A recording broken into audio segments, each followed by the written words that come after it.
نروح لنادي الزمالك بطل كاس الموسم اللي فات، وعلى خطى باريس سان جيرمان اللي شاف النجاح بعد تعيينه مدير رياضي غير من شكل الفريق وغير خطط الكرة في النادي. بدأ نادي الزمالك هو كمان بأولى صفقاته بتعيين مدير رياضي جديد،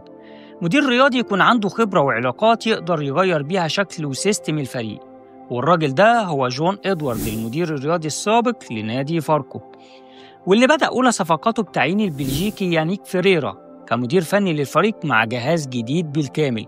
وبعدها بقى بدأ بتغيير كلي للفريق، وبقينا كل أسبوع بنسمع جرس القلعة يدق ويعلن صفقة جديدة للنادي. وبيبدأ جون إدوارد ونادي الزمالك أول صفقات الميركاتو مع حارس المرمى المهدي سليمان في صفقة انتقال حر،